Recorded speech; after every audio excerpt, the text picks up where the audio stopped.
Let me paint you a picture, and I want you to tell me if it feels familiar. You are sitting in one of those little glass offices at the back of a car dealership. There is a plant in the corner that might be plastic. The finance guy is very friendly. He asks for your license, he types your name into something, and then he goes quiet for about 4 seconds. And in those 4 seconds, a number you have never seen appears on a screen you cannot see, and that number quietly decides what the next 5 years of your life are going to cost. He turns the monitor a little. He smiles. He says, okay, so we can do this at 13.4. 13.4. You saw an ad this morning that said 4.5, and here is the part that gets people. You do not argue. You do not ask what happened. You just nod, because somewhere deep down you have decided that number is a report card, and you already know you did not study. I want to take that idea out behind the building and put it down gently. Because your credit score is not a grade. It is not a measurement of whether you are responsible or hardworking or a good person who pays their friends back. It is a bet. It is a bookie's line on you. And the gap between a bad line and a good line on 1 car loan and 10 years of car insurance is roughly $31,000. $31,000. Same car, same driving, same you. Welcome back to Affluence Theory. No stock tips here, no get rich quick, just the boring machinery of money pulled apart slowly enough that it actually sticks. If that is your thing, hit subscribe and leave a like, because it genuinely helps this channel find the people who need it. Today we are opening up the credit score, not the surface stuff, the actual mechanism underneath. Because once you see what the number is really measuring, it stops feeling like a verdict and starts feeling like a machine you can operate. And I will tell you right now, there is one specific date sitting on your calendar that you have ignored your entire adult life. Moving a single payment to the other side of it can change your number without you paying down $1 extra. Hold on to that. We are coming back to it. So what is this thing actually? A FICO score is a 3-digit number between 300 and 850. It was built to answer exactly one question, not is this person good with money, not does this person deserve a break. The question is this: what are the odds this person goes 90 days past due on something in the next 24 months? That is the entire job. 90 days late, 24 months. It is a weather forecast for one very specific kind of rain, which means when the finance guy quoted you 13.4, he was not insulting your character. A model looked at a pile of data and estimated a probability, and the price went up to cover it. Cold, but not personal. And honestly, I think the personal version is the one doing real damage. Because when you believe the number is a grade, you do 2 things that make it worse. The first one is you stop looking. Shame makes people close their eyes. I have talked to people who genuinely could not tell me their score within 100 points. Not because the information was hard to get, but because checking felt like stepping on a scale. So the errors sit there. The wrong address sits there. The account that was never yours sits there for years, quietly costing you money. The second thing you do is overcorrect in the wrong direction. You decide credit is the enemy. You pay everything off, you close the cards, you go all cash, and you feel incredibly responsible for about 18 months, right up until you try to rent an apartment and discover the system has no idea who you are. That is not a hypothetical. The Consumer Financial Protection Bureau has estimated that roughly 26 million Americans are what they call credit invisible. No file at all, not bad credit, no credit, which, in a system built to predict your behavior, is its own kind of expensive. And there's a third thing, which is subtler and I think worse. You start saying the sentence, I am just bad with money. People say it lightly, almost as a joke, at dinner, but it is an identity statement, and identity statements are instructions.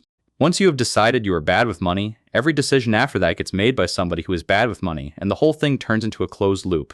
Nobody is born with a credit score. It is not a personality trait. It is a scoreboard for a game you were never taught the rules to. The average FICO score in this country sits around 714 right now. That is the middle of the pack, and most people below it are not reckless. They are just operating a machine nobody handed them the manual for. So here is the manual. I usually describe building wealth as pushing a boulder up a hill, and your credit score works the same way. Except this boulder is on a track, 5 lanes, and the lanes are not the same width, which is the part almost nobody accounts for. Lane 1 is payment history, and it is 35% of the whole thing. Biggest lane by a mile. This is just, did you pay, and were you on time? Nothing clever, and it is heavy in both directions. A single payment that goes 30 days late can drop a good score by dozens of points, and it can sit on your report for 7 years. 7. That is 1 bad month riding along behind you through 2 presidential elections. Lane 2 is amounts owed, at 30%, and this is where almost everyone is losing points they did not know they were losing. We will spend real time here, because this is the lane you can move fastest. Lane 3 is length of credit history, 15%. How long your accounts have been open, and the average age across all of them. This is the lane you cannot hustle. There is no shortcut, no clever move, no weekend project. It just requires time and the discipline to not tidy things up. Which sounds easy until you meet Lane 3's natural enemy, which is a person feeling organized on a Sunday afternoon. Lane 4 is new credit, 10%. Applications, inquiries, how recently you have been shopping for money. The logic is that somebody applying for 4 cards in a month is telling the model something, and the model is listening. And lane 5 is credit mix, also 10%. Whether you have a couple of different kinds of credit, revolving and installment, rather than just one. This is the smallest lane and the one I would spend the least energy on. Nobody should be taking out a loan they do not need in order to look diversified to a computer. 35, 30, 15, 10, 10. That is the machine. Now back to lane 2, because this is the piece I really want you to walk away with. Amounts owed mostly means credit utilization. That is the percentage of your available credit you are actually using. If you have a $5,000 limit and you are carrying $2,000, your utilization is 40%. Most people have heard you should stay under 30%. Fine. But look at what the top of the range actually does. People with scores in the 800s carry an average utilization around 7%. People with perfect scores average around 4%, not 0, low. And here comes the part that made me feel like an idiot when I learned it. Your card issuer does not report your balance on the day you pay the bill. It reports the balance on your statement closing date. That is the last day of your billing cycle, and it usually lands somewhere between 21 and 25 days before your payment is due. Read that again slowly. The photograph gets taken weeks before you pay. So you can be the most responsible person alive. You can pay in full every single month, never pay a cent of interest in your life, and still be reporting 40% utilization to all 3 bureaus, month after month, because the camera flashed while the balance was still sitting there. You have been getting graded on a rehearsal you did not know was being filmed. Here is the fix, and it costs you nothing. Find your statement closing date. It is printed on your statement, it is in your app, it takes about 90 seconds. Then make your big payment a few days before that date instead of a few days before the due date. Same money, same month, different photograph. That $2,000 balance on a $5,000 limit is 40%. Knock it down to $400 before the statement closes, and you report 8% instead. You did not earn more, you did not pay extra, you just stopped letting the camera catch you mid-sentence. There is a second lever in this same lane, and it is even lazier. Utilization is a fraction. You can shrink it by making the top number smaller, which is what we just did, or by making the bottom number bigger. Ask your issuer for a credit limit increase. Many of them will do it with a soft pull that does not touch your score at all, and if the limit goes up while your spending stays exactly where it is, your utilization falls on its own. The obvious catch is that this only works if the extra room stays room. If a higher limit turns into higher spending, you have not fixed anything, you have just built yourself a bigger hole. Okay, so what is all this actually worth in dollars? Because this is where it stops being trivia. Let us take a $30,000 car loan over 5 years. According to Experian's tier data, a super prime borrower in the 781 to 850 range was averaging about 4%. A subprime borrower in the 501 to 600 range was averaging about 13%. That is roughly $560 a month versus roughly $689 a month. Call it $130 a month for the identical car. Over the full 5 years, the subprime borrower hands over about $7 more in interest, not for a better car, for the same car with the same miles parked in the same driveway. Then there is the one people never see coming. In most states, insurers use a credit-based insurance score to help price your policy. Drivers with excellent credit have been averaging somewhere around $2 a year for full coverage, while drivers with poor credit average closer to $4,700, roughly double for the same clean driving record. A handful of states, including California, Hawaii, Massachusetts, and Michigan, restrict or ban the practice, but most do not. That is about $200 a month, $24,000 over a decade. Add the car loan interest to 10 years of that insurance gap, and you are at roughly $31,000. That is the number from the top of the video, and it does not include a house. Because if you ever buy one, the same 3 digits show up again. On a $300,000 mortgage, the spread between a strong score and a shaky one has recently been running around 1.5 points of interest, which works out to somewhere near $315 a month and about $113,000 over 30 years. That is not a rounding error.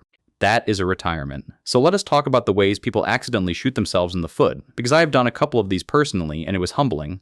Mistake 1, closing your oldest credit card because you never use it. It feels tidy. It is expensive. Say you have 3 cards, aged 10 years, 4 years, and 2 years. Your average age is about 5 years. Close the 10-year card and your average age drops to 3 years, and every dollar of limit on that card vanishes from your utilization math at the same time. You just took a hit in 2 lanes to feel organized. If there is no annual fee, leave it open, put 1 small recurring charge on it, and let it get old. Mistake 2, paying off an old collection and expecting the score to jump. Sometimes it will. Sometimes it will not, because there are more than 40 fecal models in circulation, and they do not all treat paid collections the same way. Newer versions largely ignore them, older ones do not. Which brings us to the uncomfortable fact that the score in your banking app is very often not the score the lender is looking at. Mistake 3, panicking about inquiries. People agonize over this one. A single hard inquiry usually costs fewer than 5 points, only affects your FICO score for about a year, and falls off entirely after 2. Rate shopping for a car or a mortgage inside a short window generally gets bundled as one event anyway. Do not skip a better loan to protect 5 points. Mistake 4. Paying somebody to fix your credit. You are legally entitled to a free report from all 3 bureaus every single week at annualcreditreport.com. That is the real site, it is free, and disputing an error yourself costs a stamp and some patience. Nobody can legally remove accurate information, and anyone promising otherwise is selling you a fantasy. Here's what I actually want you to take from all of this. The score is not a mirror. It does not know you got laid off, or that you were 19 and nobody explained what a minimum payment does, or that the medical bill was not your fault. It cannot see any of that. It only sees the shape of the data. And that is not the insult it sounds like. That is the opportunity. Because a verdict is permanent and a prediction is not, a prediction gets revised the moment the underlying pattern changes. Pay on time for 6 months and the model updates. Move your payment date so the snapshot catches a smaller number and the model updates. Keep the old card breathing quietly in a drawer and the model updates, a little more every year, entirely on its own. The boulder does not get lighter, but you stop pushing it uphill through gravel and start rolling it on a track, and the whole thing takes less out of you. So go do the boring version of this. Pull your report this week, find one closing date, move one payment. That is it. That is the whole assignment. And picture yourself back in that little glass office, plastic plant in the corner, finance guy typing your name into the machine. 4 seconds of silence. Only this time you already know roughly what he's about to see. You already know which lane you have been building in, and when he turns that monitor around, you are not bracing for a grade, you are just checking the odds, and you like them. I will see you in the next one.